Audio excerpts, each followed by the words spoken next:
I want to start with a number that's going to make some of you uncomfortable. The average person chasing longevity online spends more on supplements in a single year than they spend on the one thing that's actually been proven over and over in real human trials to add years to their life. And most of them have no idea because nobody selling those bottles has a reason to tell them. I'm not here to shame anyone. I bought half of what's about to be on this list myself, but I've spent the last stretch of my career going back through the actual clinical trial data on the biggest names in the longevity supplement world.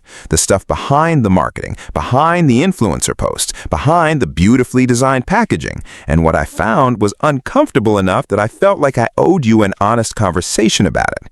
So here's the deal for the next while. I'm going to go through the biggest names in this industry one at a time, no brand call-outs, just the ingredient and what the human evidence actually shows. Some of them are going to surprise you in a bad way, a few are going to surprise you in a good way, and by the end, I'm going to show you the handful of things that actually do move a needle on aging, none of which come in a bottle with a price tag designed to make you feel like you're investing in yourself.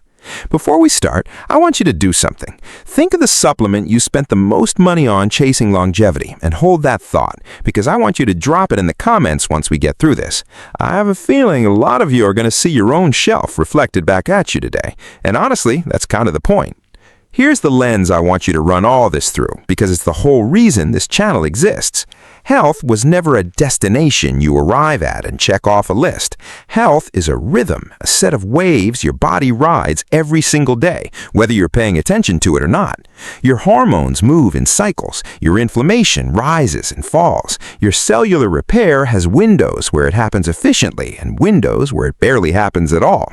On VitaWave, we don't chase symptoms. We decode the wave underneath them, because chasing symptoms is exactly how an entire industry gets to sell you the same promise 100 different ways. Keep that in your head as we go through this, because it explains something important. Most of what's about to fail the evidence test isn't failing because the ingredient is fake or useless in a laboratory setting. It's failing because you cannot fix a rhythm problem by swallowing a capsule. A body that's chronically underslept, sedentary, and stressed is not going to be rescued by the right pill, no matter how good the research on that pill looks in a petri dish. Let's start at the top of the list with the one that gets the most attention right now. NAD boosting compounds.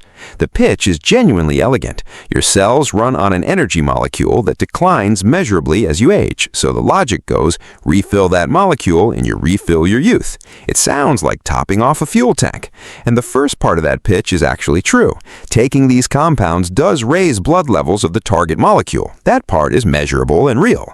The problem is everything downstream of that. When you look at the actual controlled human trials, the promised benefits, more energy, improved muscle function, better markers of aging, have been inconsistent at best, and in several trials, statistically no different from a placebo.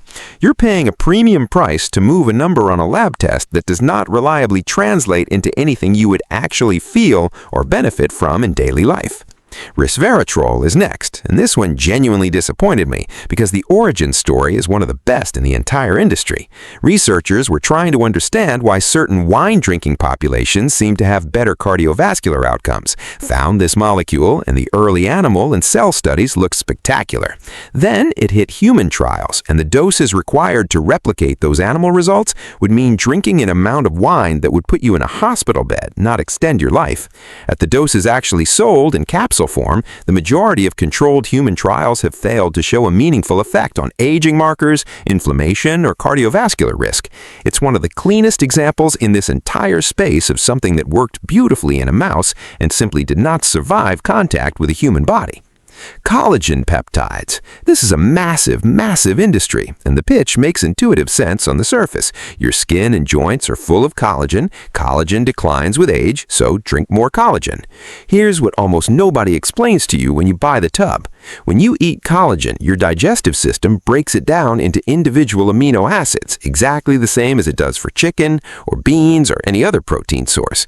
Your body does not read the label on the tub and route those amino acids straight to your skin. They get redistributed based on whatever your body needs in that moment, which might be muscle repair, might be gut lining, or something else entirely. There is some decent evidence for modest improvements in skin hydration and elasticity in a handful of well-designed studies. peptides. I want to be fair here. That signal is real. But the joint pain relief and reverse aging claims plastered across most of these products go well beyond anything the actual research supports. The daily multivitamin. This is the one that's going to sting the most for a lot of you because it feels like the safest, most sensible thing on this entire list. Multiple large, long-running studies following tens of thousands of people over years have found no meaningful reduction in mortality, heart disease, or cancer risk from daily multivitamin use in people who are already eating a reasonably varied diet. If you have an actual diagnosed deficiency, that changes everything. Correcting a real gap works, and works well. But taking a general multivitamin as a kind of insurance policy when your diet is already adequate has simply not been shown to buy you anything measurable. Biotin is the next one, and this is a fun one because it's one of the most purchased vitamins on the market, almost entirely for hair, skin, and nail claims. Here's the issue. Actual biotin deficiency is extremely rare in people eating a normal diet.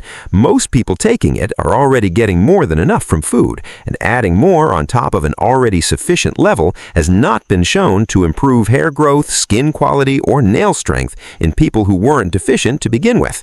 You're essentially paying to produce very expensive urine because your body simply excretes what it doesn't need.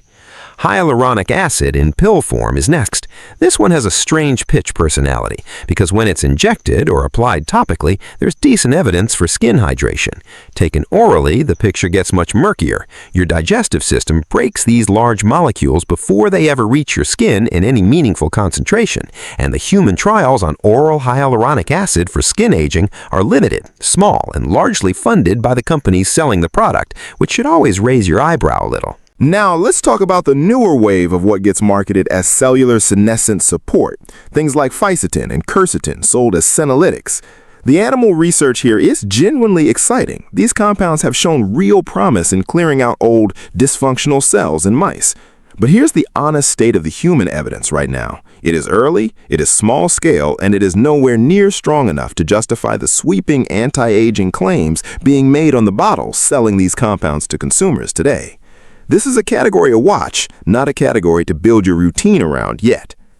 Spermantine gets the same treatment. Fascinating mechanism, real signal in animal studies around a cellular cleanup process your body relies on more as you age. Human data is still limited and preliminary. Promising is a fair word, proven is not. And then there's methylene blue, which has had a moment recently in certain corners of the internet, marketed for cognitive enhancement and cellular energy. I want to be direct here because this one carries real risk. The evidence for the anti-aging and cognitive claims being made is thin, largely extrapolated from unrelated medical uses, and taking it without medical guidance carries genuine interaction risks with common medications. This is not a supplement to be casual about, and the marketing around it is running well ahead of anything resembling solid human safety and efficacy data. Green powders and all-in-one superfood blends deserve a mention too, because I know a lot of you have one in your cabinet right now. The pitch is convenience. One scoop replaces a plate of vegetables. The reality is that the drying, processing, and storage these ingredients go through significantly reduces the beneficial compounds compared to eating the actual vegetables, and there is no strong evidence that these blends replicate the health outcomes associated with whole food intake. They're not harmful, they're just not the shortcut the marketing implies. Berberine gets a lot of attention lately for blood sugar support, and I'll give this one more credit than most on this list. There is genuinely decent human trial evidence for modest improvements in blood glucose markers, particularly in people with insulin resistance. Where it gets overstated is when it gets marketed as a broad anti-aging compound rather than what the evidence actually supports, a targeted metabolic tool for a specific population. CoQ10 is another one worth mentioning because it's been marketed for cellular energy and heart health for decades. The honest picture is mixed. There's some reasonable evidence for people on certain cholesterol medications that deplete natural CoQ10 levels, but for a generally healthy person with no deficiency, the broad anti-aging and energy claims on the label are running well ahead of what controlled trials actually show. Alpha-lipoic acid gets sold in a similar way, framed as an antioxidant powerhouse that fights cellular damage from the inside.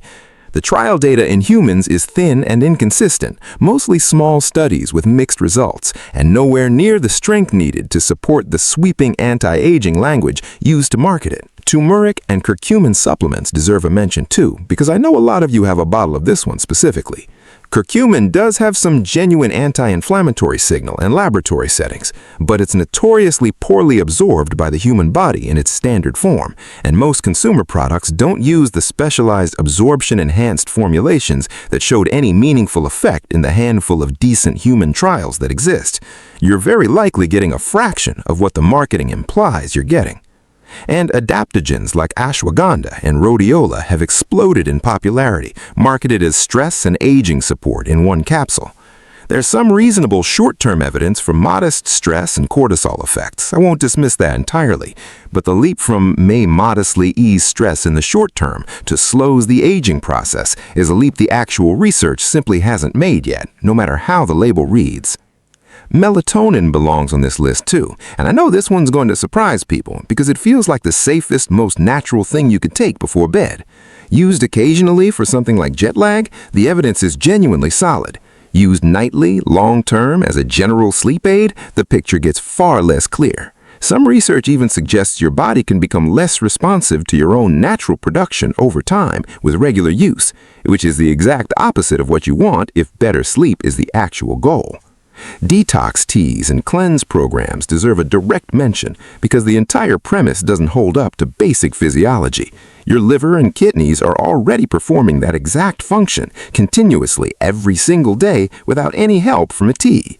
Anything marketed as a cleanse that produces a rapid before and after change is almost always water loss or laxative effect, not fat loss, not toxin removal, and definitely not anything related to slowing aging. And glutathione, often marketed as the body's master antioxidant, both orally and by injection, faces a similar absorption problem to collagen. Oral glutathione is broken down by digestion before it can meaningfully raise levels in the body, and while injectable versions can raise blood levels directly, the human evidence connecting that increase to any measurable anti-aging outcome remains thin and largely unestablished.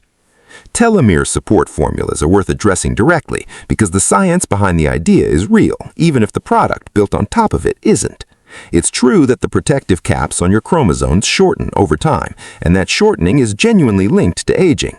Where the marketing runs away from the evidence is the leap to claiming a capsule can lengthen or preserve those caps in any meaningful way.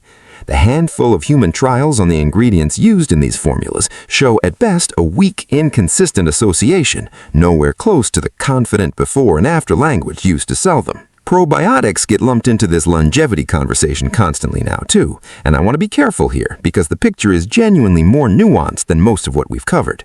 For specific, well-studied strains and specific conditions, there is real evidence of benefit. But the version sold as a general longevity product, a broad blend with a big number of strains and a vague promise of gut health translating into a longer life, is not supported by the current human evidence in any specific, measurable way. Strain-specific and condition-specific, yes. Generic anti-aging insurance, no. That's a long list of disappointment, and I know it is. But I promised you fairness, and this next part is where the fairness pays off, because a handful of things on the shelf next to all of that actually hold up under the same scrutiny.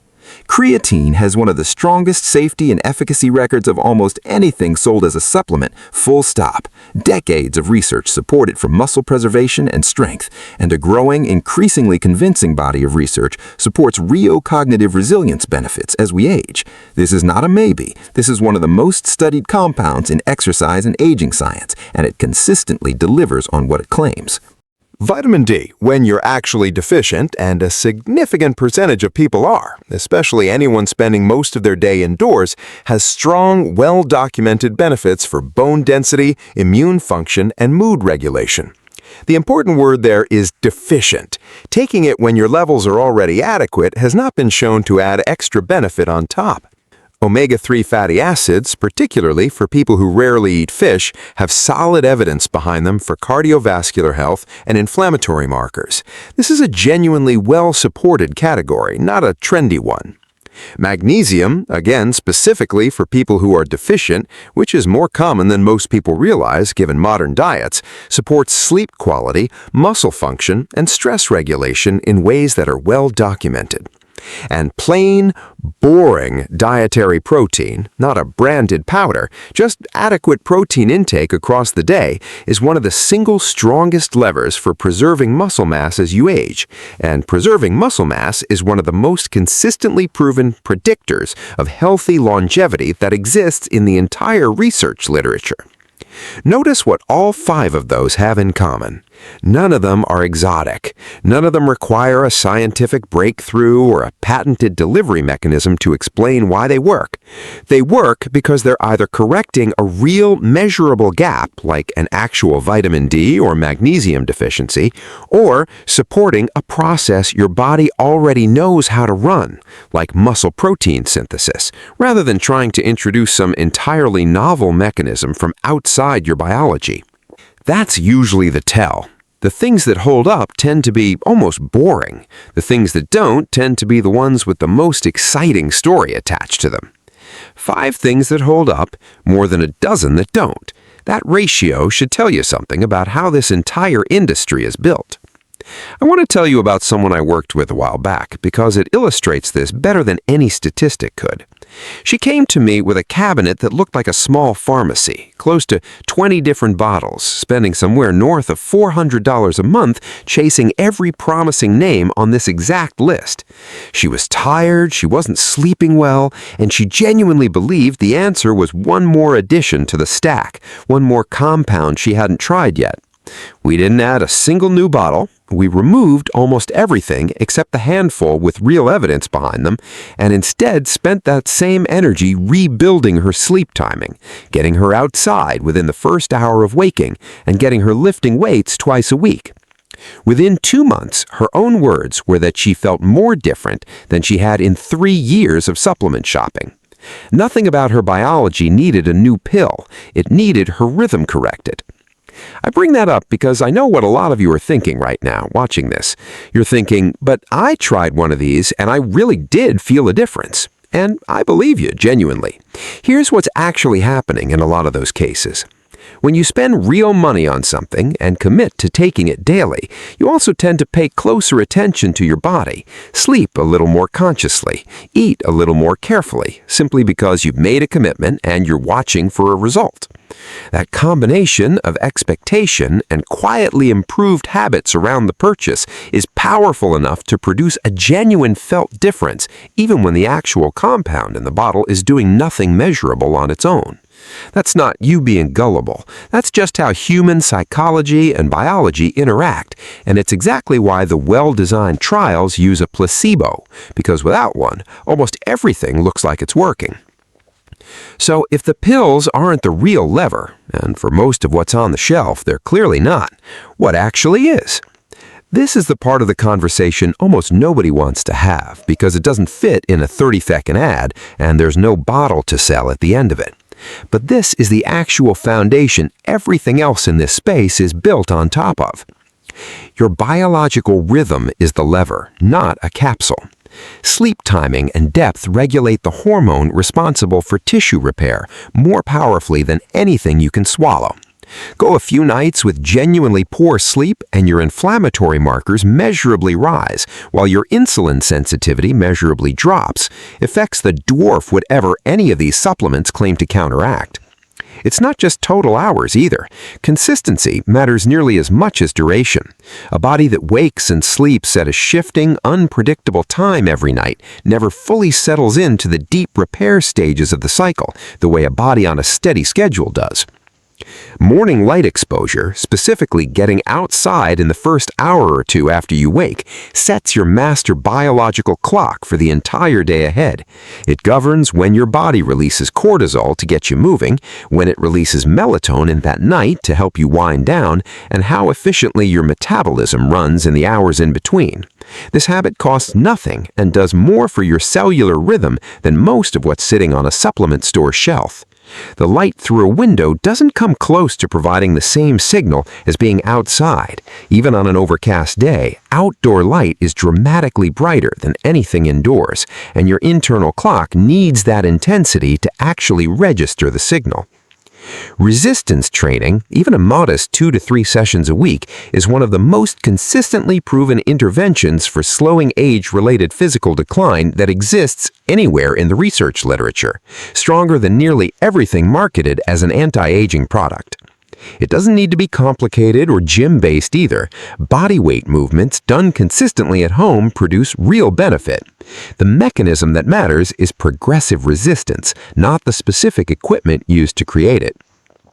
Eating within a consistent window, rather than grazing around the clock, has shown real, repeated benefits for metabolic markers most closely tied to how we age. This doesn't require an extreme approach. Simply having a defined start and end to your eating day, rather than something spread across 16 or more hours with snacking throughout, gives your metabolic systems a genuine recovery period they otherwise never get. Regular movement throughout the day, not just formal exercise sessions, but simply not sitting for hours at a stretch, keeps your metabolic and cardiovascular rhythm functioning the way it's designed to. A short walk after a meal in particular has a surprisingly outsized effect on blood sugar regulation compared to how little effort it actually takes. Brief exposure to temperature extremes, a cold finish to a shower or a sauna session, has some genuinely interesting emerging research behind it for cardiovascular and stress resilience. Benefits. I'll flag this one honestly as promising rather than proven at the level of sleep or resistance training, but it's a far more evidence-backed use of your effort than most of what we already went through today. And actively regulating your stress response daily, not eliminating stress, which isn't realistic for anyone, but building a real daily practice of calming your nervous system has measurable effects on the exact same inflammatory pathways every one of these supplement companies claims to be targeting with their product. None of that is glamorous. None of it fits neatly into a paid partnership post. But this is the actual wave I keep coming back to on this channel. You do not override a disrupted rhythm with a pill. You correct the rhythm and your biology does what it was always built to do on its own. I know some of you are going to bring up a specific name in the comments, some influencer or public figure who swears by one of the exact compounds we just went through with their own energy and results as the proof. I want to address that directly because it's a fair point to raise.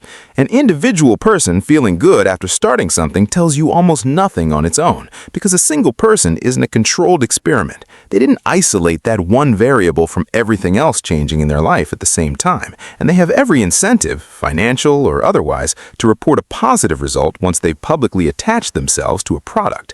That doesn't make them dishonest, it makes them one data point, and one data point has never been enough to build a health decision on, no matter how confident or successful the person sharing it happens to be. I want to be honest with you about something because it's relevant here. I used to recommend a good portion of what I just told you doesn't hold up. Not because I was trying to mislead anyone, but because the early animal data on a lot of these compounds looked genuinely exciting, and it is hard, even for people who do this professionally, to keep up with which promising findings survive human trials and which quietly fail to replicate. That's the uncomfortable reality of how fast information moves in this space.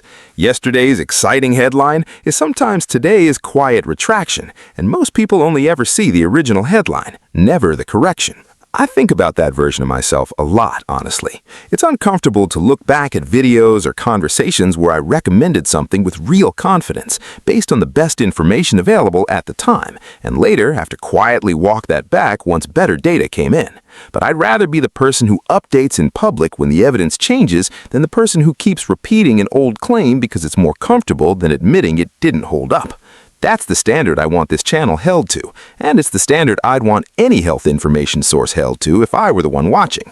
That's exactly why I wanted to make this video the way I did, not to hand you a new list of things to buy, but to hand you an honest map of what's actually been shown to work so you can stop pouring money into hope and start putting that same energy into the handful of things that are genuinely proven. It's worth asking why this industry works so well on so many smart, well-intentioned people in the first place, because it's not really about anyone being fooled.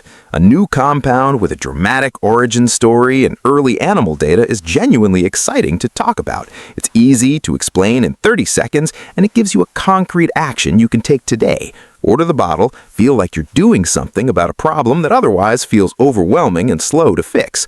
Telling someone to fix their sleep schedule and get outside in the morning doesn't carry the same instant sense of control, even though it's the far more powerful lever. That gap between what feels like progress and what actually is progress is the space this entire industry lives in. So here's what I want you to walk away with. Before you buy anything else promising to slow your aging, ask yourself one simple question. Is this correcting a real rhythm in my body, or is it just a well-marketed hope sitting in a bottle? For the overwhelming majority of what's currently sitting on store shelves, it's the second one, and now you know exactly which handful of exceptions are worth your money. I want to hear from you on this one. Which supplement on that list have you spent the most on hoping it would do something it probably never could? Tell me in the comments. Genuinely, no judgment. I've been there myself with more than one of these. Let's compare notes, because I promise you're not the only person watching this who just felt a small pang of recognition looking at their own bathroom cabinet. And if this connected with you, the next video walks through the exact sequence I used to rebuild someone's sleep and light rhythm completely, from scratch. No supplements required, just a repeatable system anyone can start tonight. Subscribe so it lands in your feed the moment it's up. If you want one thing to actually do differently starting tomorrow morning before you reach for anything on that shelf again, make it this. Get outside within the first hour of waking, even for 10 minutes, even if it's cloudy. Then sometime in the next 2 days, do one session of resistance training. Doesn't matter how light, just move against real resistance. Those 2 actions alone, done consistently, will do more for how you age over the next year than almost everything we walked through today combined. And neither one requires a single dollar spent at checkout. Until then, remember, health was never a destination. It's rhythm. Let's get you back in sync.